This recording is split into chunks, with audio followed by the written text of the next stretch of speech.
Bismillahirrahmanirrahim. Assalamualaikum warahmatullahi wabarakatuh. Waalaikumsalam warahmatullahi wabarakatuh. Puji dan syukur kita ucapkan kehadiran Allah Subhanahu wa taala yang telah melimpahkan rahmat dan karunia-Nya kepada kita semua sehingga kita dapat berkumpul di ruangan yang berbahagia ini. Salawat beriringan salam kita hadiahkan kepada junjungan kita Nabi besar Muhammad SAW. Allahumma shalli ala sayyidina Muhammad wa ala ali sayyidina Muhammad. Karena beliau yang membawa kita dari alam kegelapan ke alam ilmu pengetahuan seperti adanya sekarang ini. Sebelumnya saya mengucapkan terima kasih kepada Ibu Kepala Sekolah beserta Bapak Ibu Majelis Guru SDN 18 Kubang Putih karena telah berkenan hadir di acara webinar kecil ini untuk berbagi kelompok dan memenuhi tugas pendidikan calon guru penggerak yang saya jalani saat ini. Yang saya hormati Ibu Kepala Sekolah Kubang Putih dan yang saya hormati Bapak Ibu Majelis Guru SDN 18 Kubang Putih.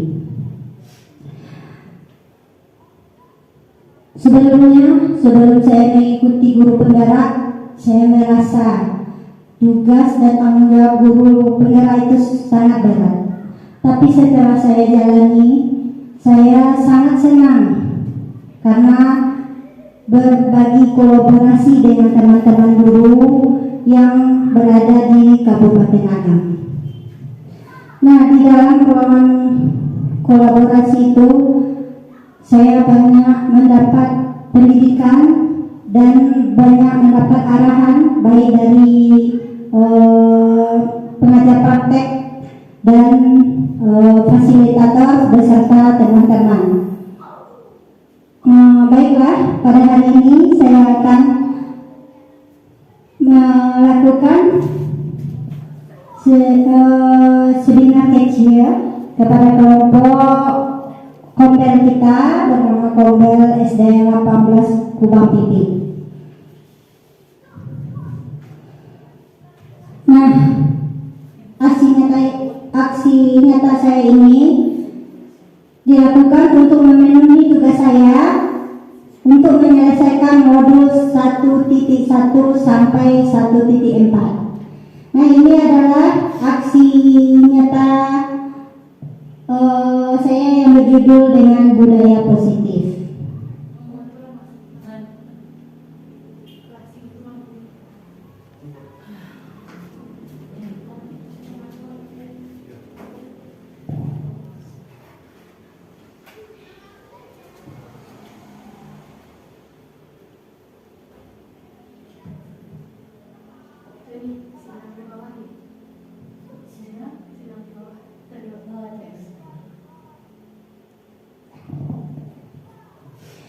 Yang pertama, perubahan paradigma belajar. Nah, di dalam modul 1.1 kita akan mengembangkan memahami filosofi pendidikan Ki Hajar Dewantara.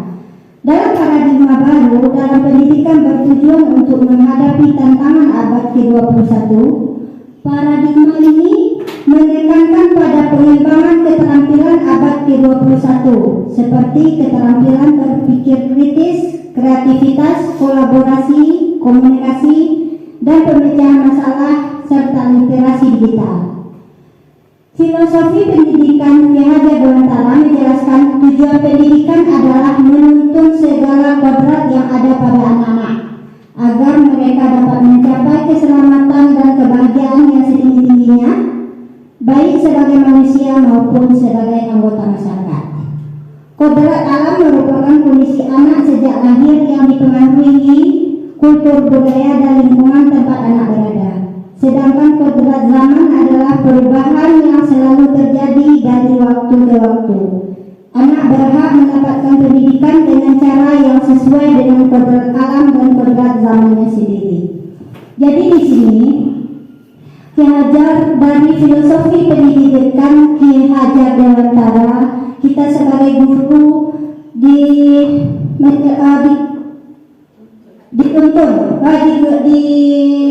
dituntut untuk menuntun segala kodrat yang ada pada anak-anak kita. Jadi kita sebagai penuntun. Nah, kodrat alam sejak lahir ini jadi dipengaruhi oleh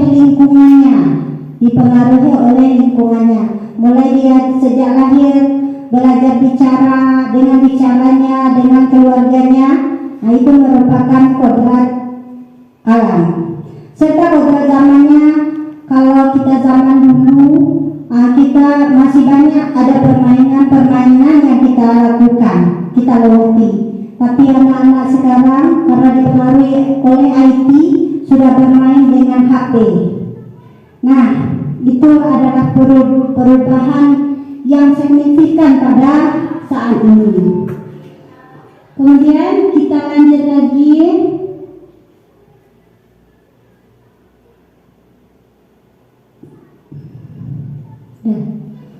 Profil dalam perubahan ini ada yang namanya profil pelajar Pancasila. Profil pelajar Pancasila menjadi acuan dalam pengembangan standar proses, standar isi, struktur kurikulum, prinsip pembelajaran, capaian pembelajaran, dan asesmen pembelajaran. Kurikulum paradigma baru terdiri atas pembelajaran tatap muka dengan guru serta kegiatan proyek. Setiap satuan pendidikan diberi kewenangan untuk mengembangkan program kerja tambahan yang bisa memaksimalkan kompetensi siswa.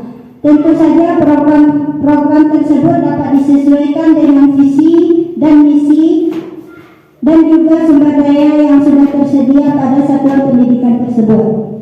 Jadi setiap visi atau misi sekolah kita atau prakarsa perubahan kita disesuaikan dengan lingkungan kita tempat tinggal. Jadi kita tidak bisa menyamakan visi kita dengan sekolah lainnya, karena di sini kita sebagian besar penduduk kita adalah pertanian. Kita tidak bisa menyamakan dengan SD 01 misalnya, karena mereka berada di lingkungan dekat pasar. Jadi perubahan itu kita sesuaikan dengan lingkungan sekolah kita. Begitu juga dengan lingkungan anak kita yang berada di sini masih masih suci. Kenapa masih suci?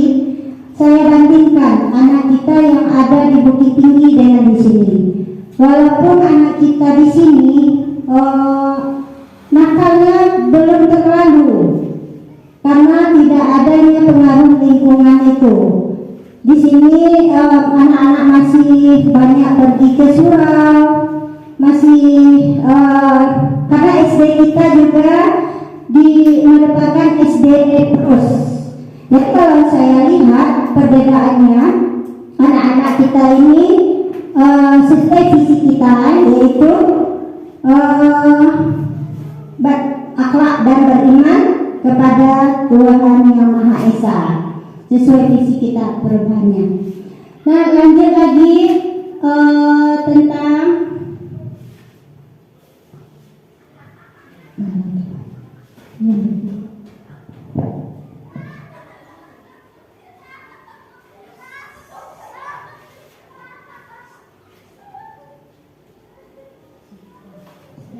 disiplin positif. Nah, disiplin positif adalah menumbuhkan disiplin yang didorong dalam diri anak tanpa hukuman dan hadiah. Keluarga memerlukan aturan dan batasan yang jelas tentang apa yang boleh dan tidak boleh dilakukan untuk kepentingan bersama. Ini adalah disiplin positif yang sebelumnya kita mengenal dengan hukuman dan hadiah. Kalau zaman dulu boleh dihukum, misalnya terlambat, kita dihukum untuk mengelilingi lapangan atau membersihkan WC. Sekarang anak-anak kita, kalau kita hukum dia akan lebih bagaimana itu? Merasa direndahkan atau merasa tidak diberi kasih sayang. Begitu juga dengan hadiah.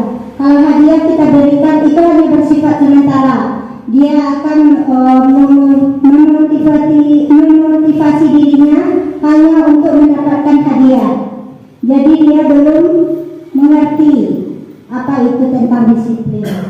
Kemudian kebutuhan manusia.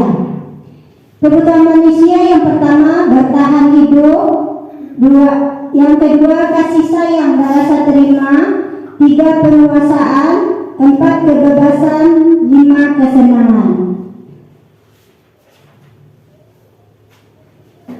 Nah, lanjut motivasi perilaku manusia. Yang pertama untuk menghindari ketidaknyamanan. Jadi hukuman tadi kita berikan kepada anak, dia hanya menghindari ketidaknyamanan. Contohnya saja, misalnya jam 7.30 wajib hadir. Kalau tidak, dikasih hukuman membersihkan WC atau membersihkan sampah. Jadi mereka hanya menghindari ketidaknyamanan saja, menghindari permasalahan yang mungkin muncul dan berpengaruh pada mereka secara fisik dan psikologis, maupun tidak terpenuhi kebutuhan mereka bila mereka tidak melakukan tindakan tersebut. Jadi hukuman yang mereka dapat itu hanya mereka takut, kalau saya tidak hadir datang tepat waktu, saya takut dihukum nantinya. Jadi hanya menghindari ketidaknyamanan saja. Yang kedua, motivasi itu yang untuk mendapatkan imbalan atau penghargaan dari orang lain, seperti hadiah tadi. Misalnya, anak-anak ibu yang disiplin akan ibu kasih hadiah dalam akhir semester nanti.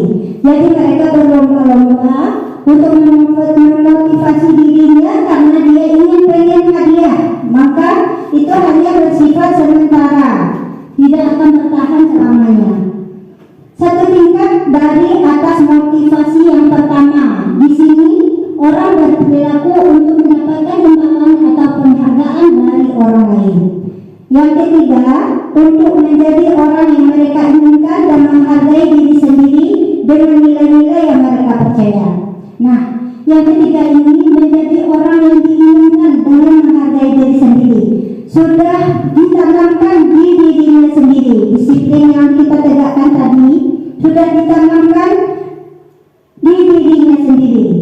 Karena orang yang memotivasi ini akan bertanya, akan menjadi orang seperti apa? Seperti apa bila saya melakukannya? Mereka melakukan sesuatu karena nilai-nilai yang mereka yakini dan hargai, dan mereka melakukannya karena mereka ingin menjadi orang yang melakukan nilai-nilai yang mereka yakini tersebut. Ini adalah motivasi yang akan membuat seseorang memiliki disiplin positif karena mereka berperilaku bersifat internal, bukan eksternal. Kemudian kita lanjut.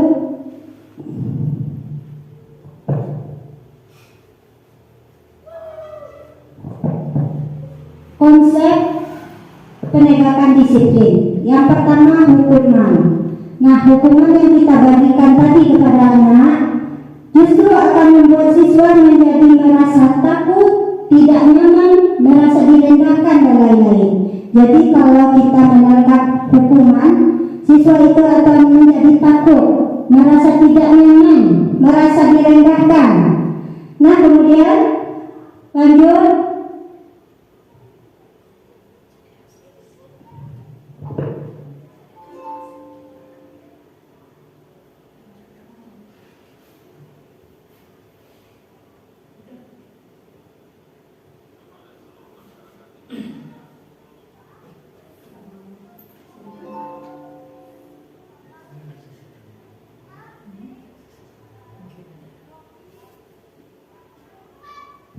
Yang kedua, penghargaan. Penghargaan contohnya memberi hadiah tadi merusak hubungan, tidak ikhlas, kemudian merampas hak menghargai diri sendiri dan lain-lain. Yang ketiga, konsekuensi. Konsekuensi merupakan penguatan jangka pendek stimulus rangsangan atau menghargai peraturan. Jadi bapak-bapak, ibu-ibu, ada yang ketiga tadi. Yang pertama tentang hukuman, 2 penghargaan, 3 konsekuensi.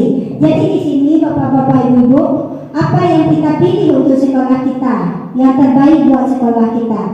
Apakah yang pertama hukuman, yang kedua penghargaan atau konsekuensi.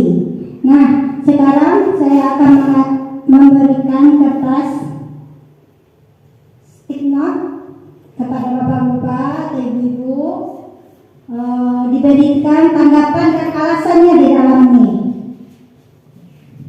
Kenapa apa yang kita pilih? Dan yang ketiga, disiplin positif itu, nah, berikan alasannya. Jadi disiplin positif itu hukuman, penghargaan dan konsekuensi. Ya. Antara yang tiga itu Pilih salah salah satu satu. untuk diterapkan di sekolah kita. Ya, Berikan alasannya. berikan alasannya mana yang bagus. Tidak pilih ketiga-tiganya dong. Nah, salah satu. Hukuman. Mana yang Kalau bagus? memberikan hukuman itu anak merasa tidak nyaman, tidak dihargai. Jadi penghargaan yang kalau itu penghargaan ya dana bisa diwajibkan ya. Wait, yang merah. Ya, penghargaan suat. Oh, kita sepakat bagi saya. Kita menyepakat. Oh, bukan. Bukan. Bagi dulu. Mana yang bagus menurut ibu-ibu? Hukuman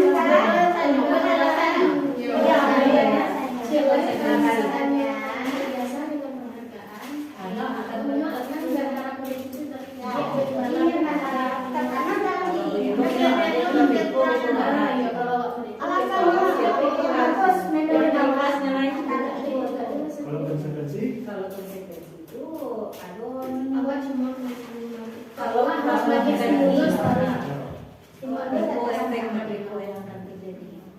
pada sampai atau misalnya anu kena ajak ke kerajanya mungkin bisa bagi dengan semangat ajak kerajaan melanjutkan yang seorang tahu dia siapa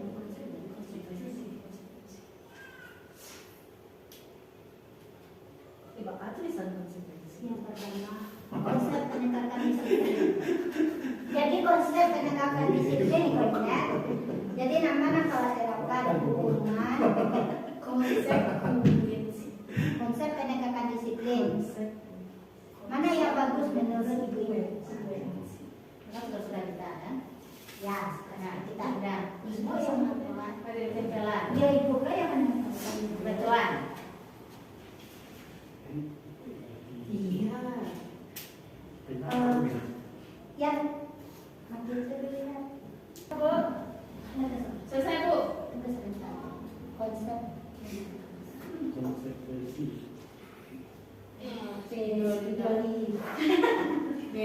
Ini banyak-banyak itu di video, itu nabi itu lawan orang. Sudah Twitter tutui. Pasti kau betul kan dong? Kok ngamblur ini? Bukan ini nak, aku dah tutup nara. Soalnya kan habis kan aku dah tutup.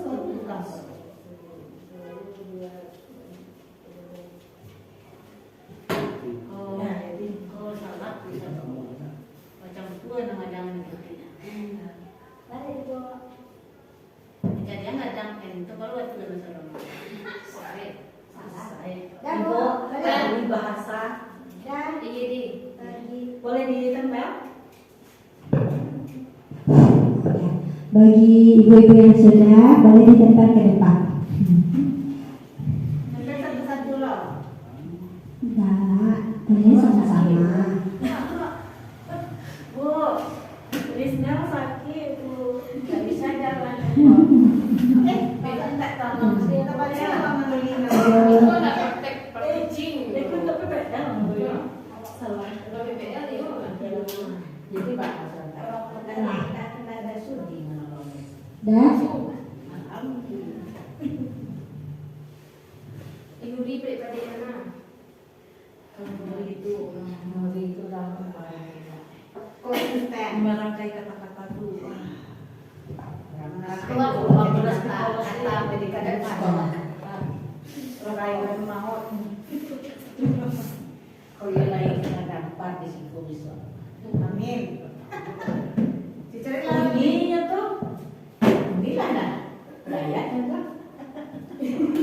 Bapak? Ayo.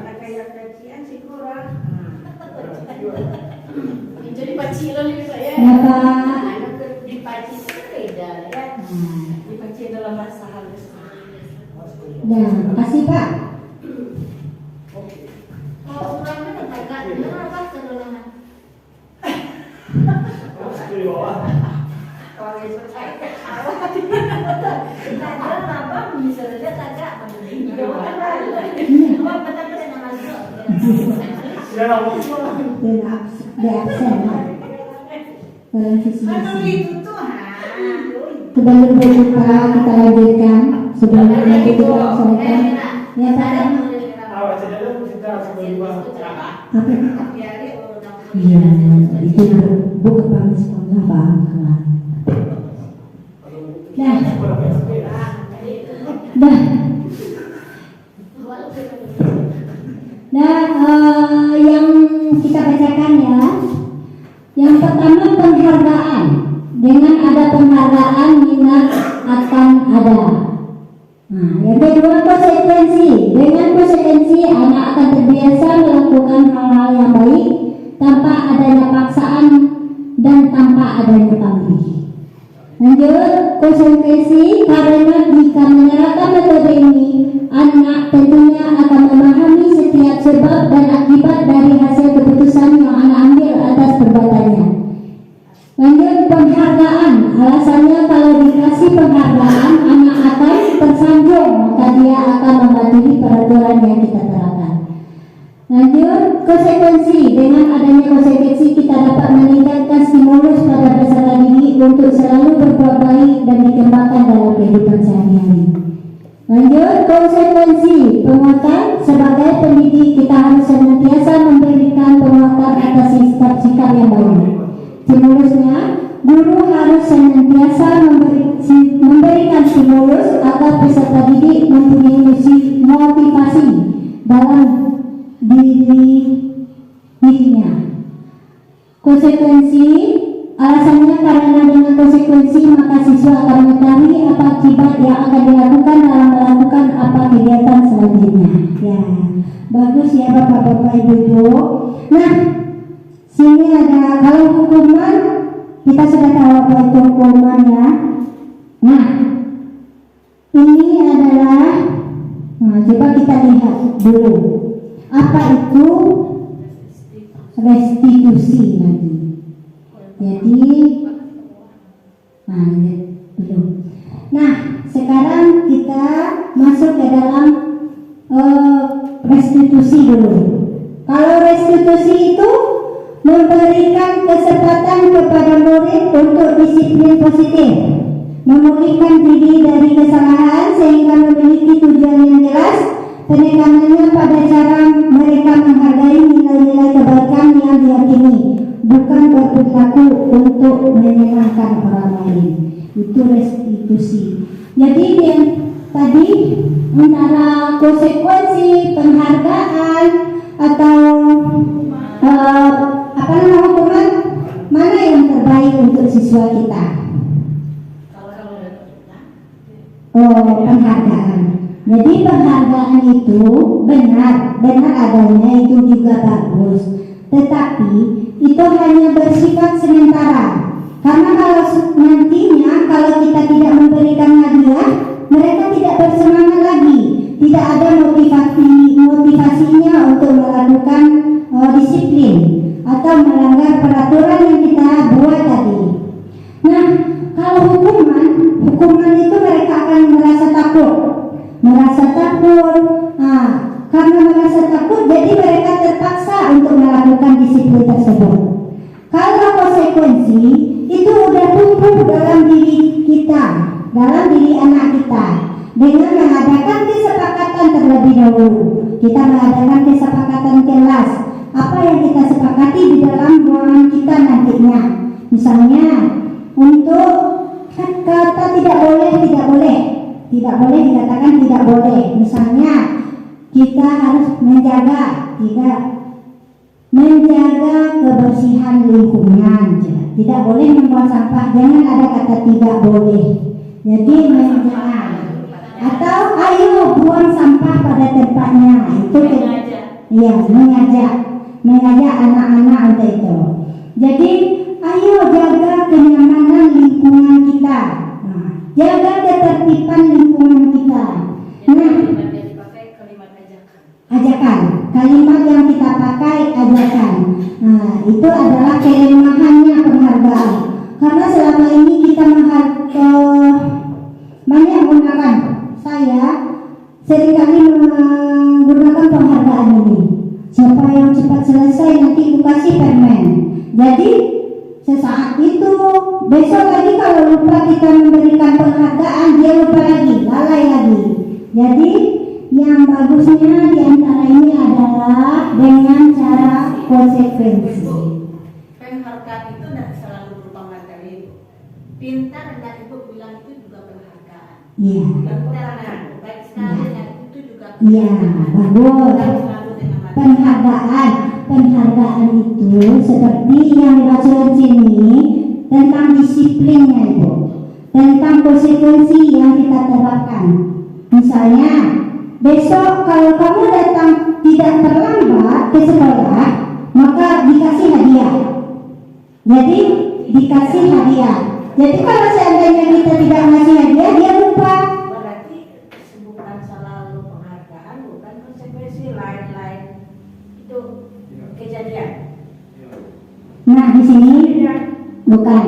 Jadi inilah pandangan kita, maka ini adalah perubahan kita selanjutnya. Kita terapkan untuk kalau penghargaan nanti dia akan merasa terlena dihargai kayak gitu.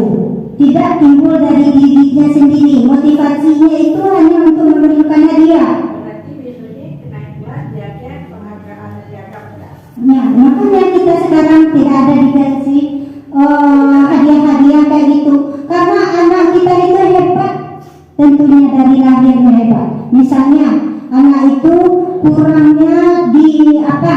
Misalnya matematikanya kurang, tetapi nantinya di olahraganya dia akan mampu. Nah sekarang ibu-ibu, kalau di SMA sudah diterapkan sebagai di SMA sudah diterapkan anak yang memiliki golongan darah.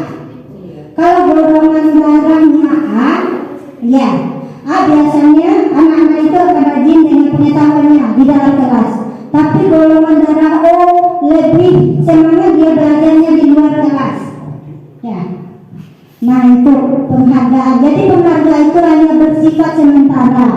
Dia merasa tidak termotivasi dari dirinya. Makanya sekarang kita tidak mengasih hadiah untuk anak-anak kita.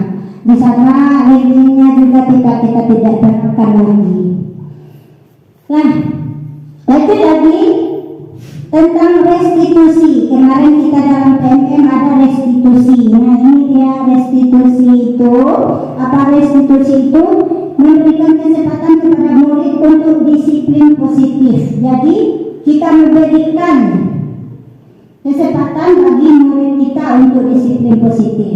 Nah, karakteristik restitusi yang pertama, bukan menebus kesalahan tetapi memperbaiki. 2, tawaran. 3, bukan paksaan tetapi inisiatif perubahan. 4, menemukan kebutuhan dasar alasan kuat melakukan kesalahan. 3, menemukan solusi bukan membesar-besarkan permasalahan. Contohnya, seandainya anak kita misalnya terlambat datang ke sekolah. Nah, jadi anak itu kalau kita kasih hukuman, dia akan merasa malu, takut, dan tidak nyaman. Begitu juga, bagaimana cara kita bicarakan? Kita dulu panggil anak kita. Misalnya si Ali, ayo di sini. Ini adalah restitusi yang kita terapkan. Kita panggil tidak di muka umum, tetapi kita panggil sendiri. Ali sini. Nah, jadi kita tanya dulu, apa kabarnya Ali? Ali, apa kabarnya? Baik Bu, ya kan? Jadi Ali, Ibu bertanya, kenapa Ali Ibu panggil ke sini? Nah, jadi ini merasa itu. Karena Ali terlambat Bu. Nah, jadi kita tanya dulu, kenapa Ali bisa terlambat? Alasannya. Nah, apa alasannya? tunggu dulu. Apa alasannya, kita tanya dulu. Kadang-kadang orang tuanya sakit atau terlambat bangun. Jadi apa lagi? Kebutuhan alasan. Setelah itu kita temukan solusi. Nah Ali, semua orang pasti ada melakukan kesalahan. Besok apa yang harus Ali lakukan lagi? Kita tanya dulu. Apa yang harus Ali lakukan? Tidak datang terlambat Bu, katanya. Nah kemudian kita tanya lagi kepada Ali. Nah, keyakinan kelas apa yang Ali langgar? Jadi setiap kita membuat keyakinan kelas nantinya. Keyakinan kelas apa yang Ali langgar? Apa? Keyakinan. Ayo, datang tepat waktu, misalnya keyakinan kelas kita itu. Nah sekarang besoknya apa yang harus Ali lakukan? Ali harus cepat-cepat datang ke sekolah. Anak itu ya termotivasi dalam dirinya, bukan karena takut lagi. Berarti anak itu yang harus mencari solusi sendiri. Iya, kita tanya keyakinan apa yang Ali langgar, kita tanya. Keyakinan apa yang Ali langgar, kita tanya dulu apa itu keyakinannya. Jadi kita setiap kelas nantinya akan membuat keyakinan kelas. Nah sekarang ini lagi Bu, apa perbedaan restitusi dengan hukuman? Nah ini adalah contoh kasus seorang siswa yang kedapatan mencuri uang temannya di kelas, lalu pelakunya adalah temannya sendiri. Yang pertama hukuman. Nah kalau kita memberikan hukuman, kita akan memberikan hukuman sesuai aturan sekolah dan terkadang cenderung menambahkan hukuman lainnya. Kalau restitusi, kita kerjakan dengan restitusi, kita akan melakukan pendekatan terlebih dahulu lalu menerapkan segitiga restitusi seperti yang saya sebutkan tadi. Kita panggil, kita tanya dulu alasannya, kemudian kita tanya keyakinan kelas apa yang mereka langgar. Nah, segitiga restitusi yang kayak tadi Bu, misalnya kita mengadakan panggil anak tadi, kita tanya, dia cari alasannya apa, kemudian kita cari solusinya. Itu segitiga restitusi. Nanti ada di bawah ini Bu. Kita lanjut nanti. Sama dengan segitiga perbedaan. Lanjut lagi posisi kontrol. Nah, posisi kontrol ini guru maksudnya nih. Kita sebagai guru, sebagai apakah kita di antara ini? Penghukum, berarti kita menghukum anak yang kayak tadi. Kamu kalau datang terlambat, ayo lari ke meja makanan, lapangan. Itu adalah posisi kita sebagai penghukum. Yang kedua, perempuan rasa bersalah. Ali, kalau kamu begini, nanti kepala sekolah marah sama ibu. Ibu yang kena marah, itu merasa bersalah. Jadi anak ini akan merasa bersalah nantinya. Kemudian teman, ayo ke sini, boleh kamu melakukan kesalahan. Ali, kita jadikan dia teman. Jadi kita juga menjadikan anak didik itu teman. Yang kamu lakukan itu boleh. Tetapi ini, kita yakini dia sebagai teman. Dia merasa kita itu sebagai teman nantinya. Kalau dia merasa kita sebagai teman, dia akan semena-mena kepada kita nantinya. Kalau kita menjadikan murid itu sebagai teman. Kalau penantau, kita hanya melihat-lihat saja. Kita lihat Ali. Oh, dia datang terlambat. Lalu kita panggil. Atau kita bicarakan, oh dia datang terlambat tadi. Kita bicarakan kepada teman guru kita. Nah, sekarang sebagai manajer, kalau manajer kita mengadakan segitiga restitusi tadi. Jadi bagaimana? Apa yang harus, posisi apa yang bagus kita terapkan ibu-ibu? Manajer. Ya. Nah sekarang kita akan membuat keyakinan kelas lagi. Nah di kelas itu setiap kelas nantinya kita akan mengadakan keyakinan kelas agar budaya disiplin positif kita akan tercapai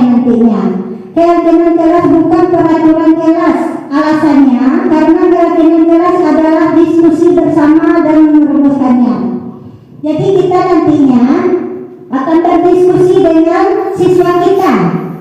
Kita boleh juga kita suruh menulis siswa kita seperti tadi, seperti ini. Kita bagi anak-anak berkelompok bisa juga kita boleh tanya pada anak-anak disiplin apa yang sebaiknya kita lakukan di kelas kita. Misalnya nanti terdapat 8 disiplin atau 7 disiplin tentang kebersihan, tentang ketertiban, atau tentang sholat yang melanggar supaya kelas kita merasa aman dan nyaman. Nah, ini Bu Neti, segitiga restitusi. Nah, segitiga restitusi merupakan penerapan disiplin positif melalui serapan segitiga. Restitusi adalah konsep yang menggabungkan ketegasan dengan penghargaan terhadap pertumbuhan pribadi dan kesejahteraan emosional.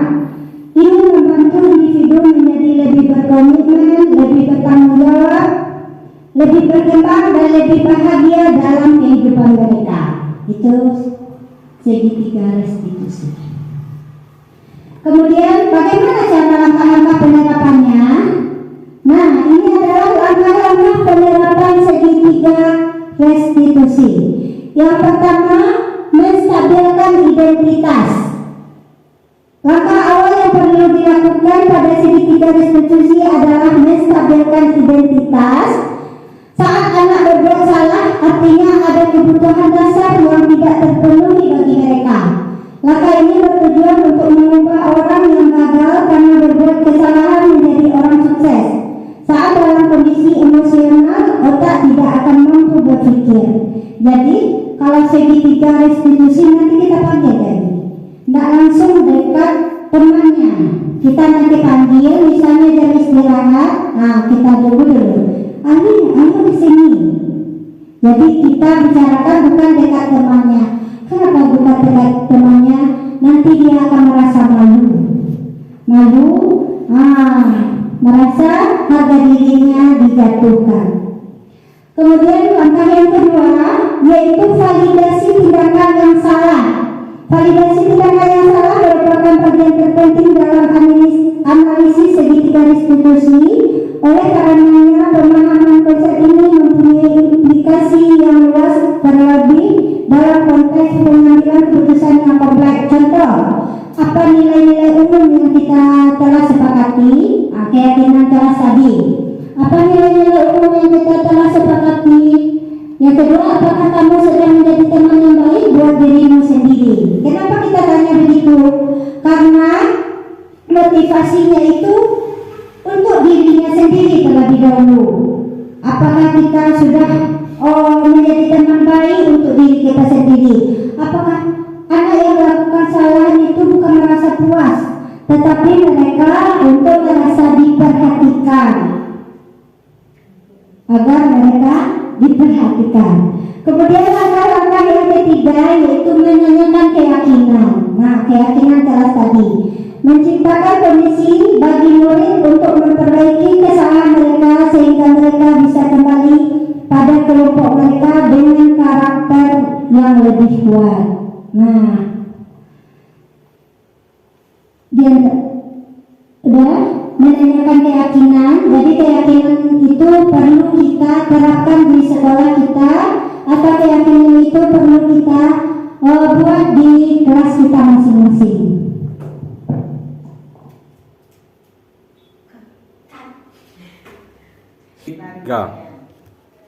Dan dari uraian saya tadi, ibu-ibu ada yang mau bertanya? Ada Bu. Pertanyaannya gini Bu, tentang segitiga restitusi ini. Ada tadi kita mendengar keyakinan kelas. Ini sama enggak keyakinan kelas dengan tata tertib di kelas selama ini? Nah, ya. Ibu, saya akan mencoba menjawab. Nah, sebutkan namanya dulu Bu. Nah, ya Ibu Netiza. Nah, keyakinan kelas itu sama dengan apa namanya tuh, kesepakatan kelas. Kalau disiplin itu sudah ada, kita buat sendiri. Tata tertib kita buat sendiri. Kalau keyakinan kelas atau kesepakatan kelas itu kita lakukan bersama murid. Kita musyawarahkan dengan murid. Apa saja kesepakatan kita yang kita lakukan di dalam kelas. Kalau tata tertib berasal dari kita yang membuat tata tertib yang ada di sekolah kita. Jadi kalau kesepakatan kita bermusyawarah bersama siswa. Jadi dia tahu apa yang dimusyawarahkan tadi. Dia yang membuat, dia yang mengerjakan. Bagaimana kalau di kelas 1 buat bisa terjadi Ya. orang untuk membuat kesepakatan kelas? Udah, saya sudah mencoba untuk melakukan, udah ada di keyakinan kelas di kelas 1. Nah, saya mencoba gini dulu. Nah, sekarang anak-anak ibu, bagaimana caranya kita agar sekolah kita ini nyaman, tertib, aman? Apa yang kita lakukan anak-anak? Jadi, begini Bu, kelas yang bersih Bu, tanpa sampah. Jadi kelas yang bersih bagaimana caranya? Ayo kita buang sampah pada tempatnya, atau ayo kita menjaga kebersihan. Jadi kata-katanya nanti kita yang menambahkan lagi. Nah, contohnya tidak bertengkar Bu, berarti kita menjaga ketertiban lingkungan. Kita kasih, karena dia masih kelas 1. Tapi kalau kelas tinggi sudah ngerti dia itu, karena dia sudah belajar disiplin yang pernah kita buat. Disiplin yang pernah kita buat. Sudah, Bapak-bapak, Ibu-ibu, kita capek, kita break dulu dengan begini. Bulan yang nomor 1, nomor 2 hak, nomor 3 yang nomor ganjil menyebutkan angka, yang nomor genapnya hak. Baik. Begitu, misalnya bulan 1, 2-nya hak, 3, hak, 4, hak. Ya, dimulai. Mulai dari bulan. Berhitung. 1, 3, 5. Dulu, ibunya baru buat baru hak. 1, hak, 3, hak, 5, hak. 6.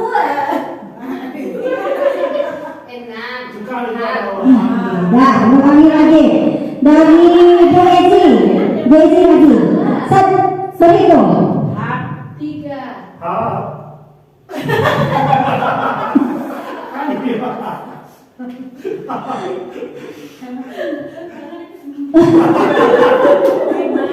lima, Ya. Nah, itu bisa kita terapkan di kelas kita masing-masing. Seandainya anak kita itu iya, perlu konsentrasi. Apa beatnya, ice breaking, supaya anak-anak kita tidak ngantuk. Kelihatan ibunya ngantuk-ngantuk. Nah, tepuk semangat dulu Bapak Ibu.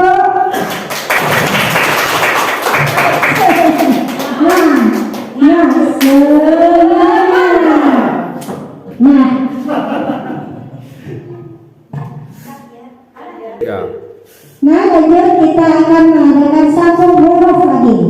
Mulai dari Ibu Neti. Delima, Ezi. Aku. Tunjuklah siapa orang. Siap? Amin. Ular. Tunjuk. Boleh.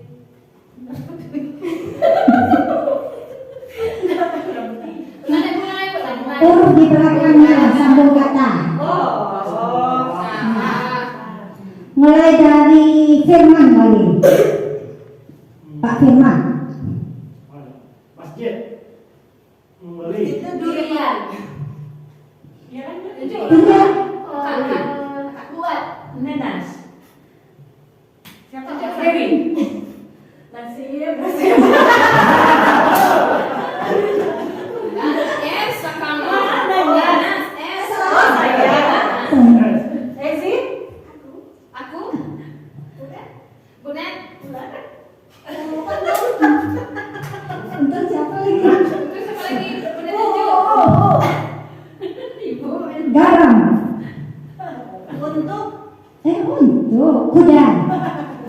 Satu untung lagi.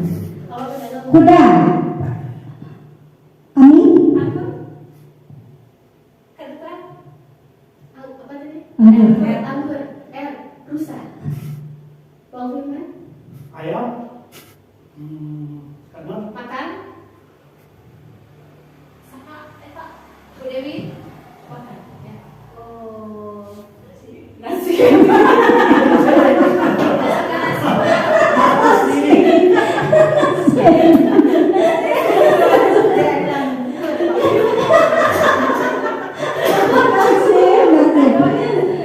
nasi terus? Nasi ke? Apa nasi tadi? Buruk. Buruk. Jadi Buruk apa burung? berapa tadi? Burung. Macam dong ada ini. Burung ya. Burung. Burung. Ah, burung. Garuda. Pak Firman. Oh, atas. Rupiah. Sapi. Sapi jauh deh. Sapi.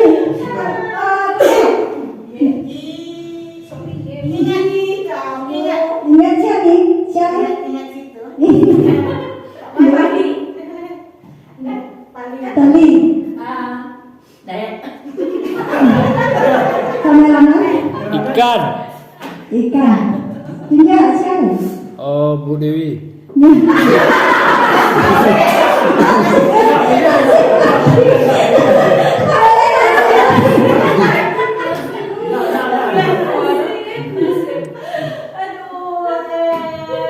Nanas kepala. Nanas. Siapa lagi? Strawberry hiji. Strawberry. Ya. Lama. Ikan. Ikan tadi. Strawberry. So itu iya lah kan ini. Iman. Iman. Apa lama tuh? Apa Iman? Siapa lagi?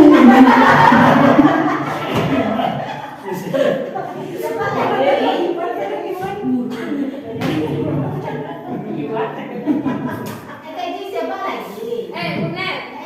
Firman tadi ya. Nurina Lolita. Kalian apa lagi? Nurina Lolita. Ampun. Channel deh. Ampun. Kalau Ampun Amir. Wawasan. Miu. Ampun. Ampun Miu. Ampun. Amiu. Numpang ampun. Numpang. Numpang. Garam. Udah tadi. Firman. Belum garam ya. Makan. Makan. Makan. Ini apa? Malam. Malam. Malam. Oh, benar. Malam Mama. Mama. Asal. Asal. Asal. Buat. Ragi. Asal. Asa. Asa. Asa. Ayam. Ayam. Ayo mana tadi? Dah. Asa. Asa. Apa ide? Ember. Rakus. Disangka itu. Isinya lucu lah. Oh benar. Sutra. Alibi. Bang Firman. Itik. Itik. Itik. Kanan. Kura-kura. Siapa? Ya, ya kura-kura. Siapa ada di sana? Amiu. Amin. Benar. Angpau. Pemira. Udang. Ampaunya bukan udang. Eji. Udang tinggi. Waduh. Guru. Galah. Genisa. Genisa. Siapa? Siapa sih? Apa sih kerja? Gelisa Nurina.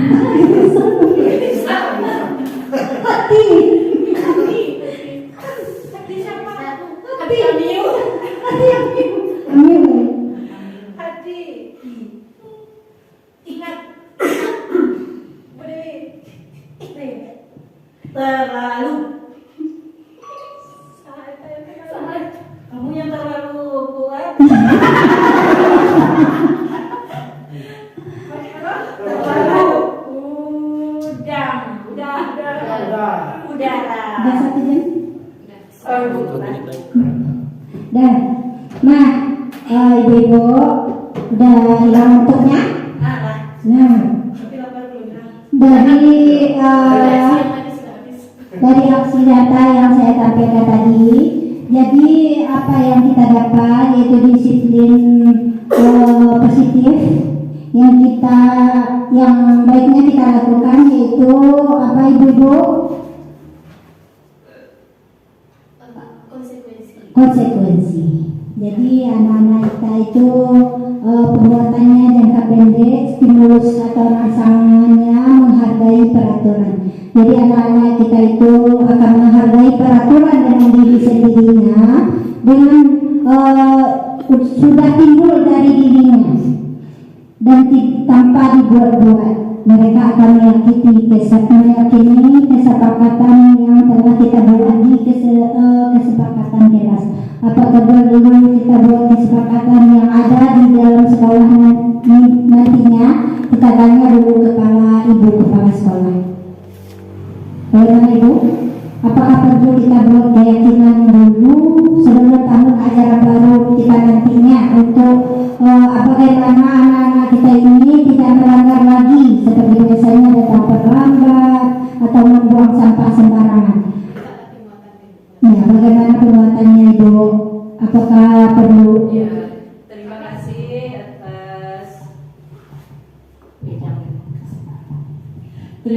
atas kesempatannya. Dari paparannya tadi, saya melihat konsekuensinya sangat bagus kita terapkan. Karena dengan konsekuensi ini, anak akan terstimulasi dengan sendirinya. Jadi dengan penguatan yang kita berikan, anak ini akan meyakini menjalankannya langsung dari hatinya, tanpa adanya unsur paksaan seperti hukuman tadi atau penghargaan. Mereka akan mengharapkan atau mereka akan takut akan sesuatu itu. Kalau dengan konsekuensi ini, anak akan sadar dengan sendirinya. Jadi menurut kami konsekuensi ini bagus untuk kita terapkan. Ya Bu ya, terima kasih. Dan terima kasih Ibu Kepala Sekolah yang sudah memberi penguatannya. Jadi nantinya kita tidak bersusah payah lagi ya Ibu. Masalah sampah. Nih kalau di sini kan masalahnya sampah. Bagaimana anak-anak kita itu sudah tertanam dalam hatinya untuk membuang sampah di tempatnya.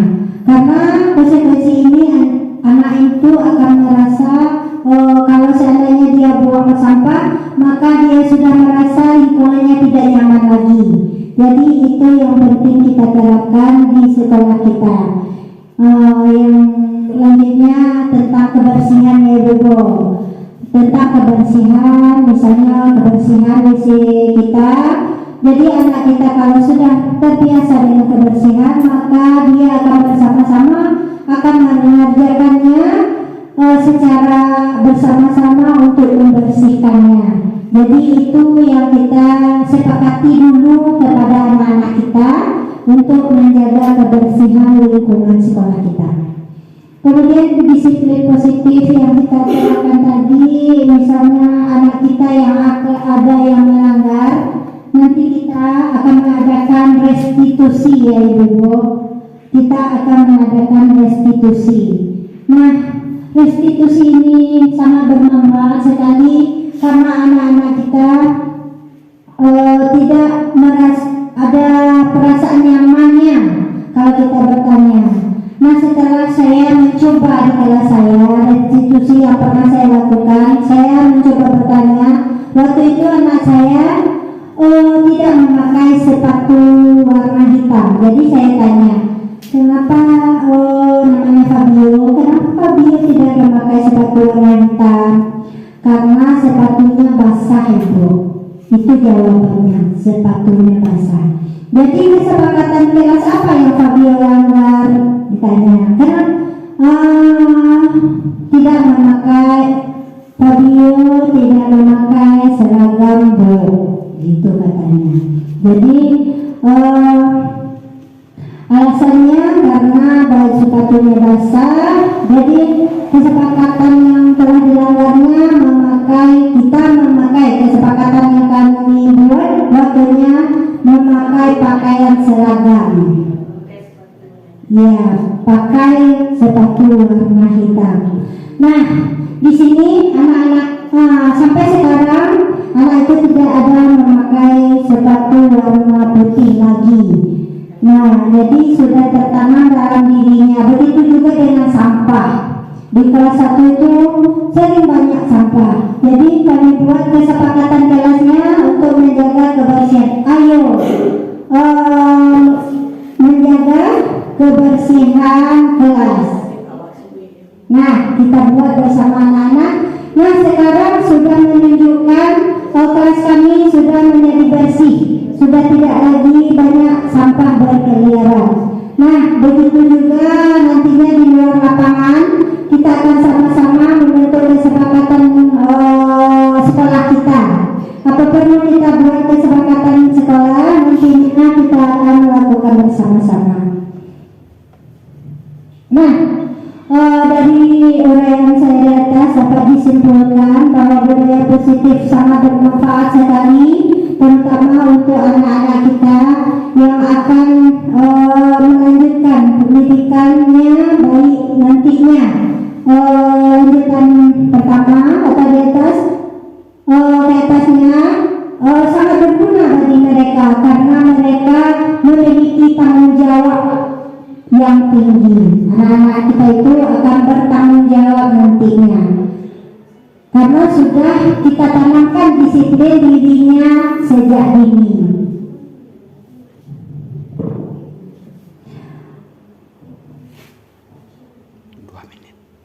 Dan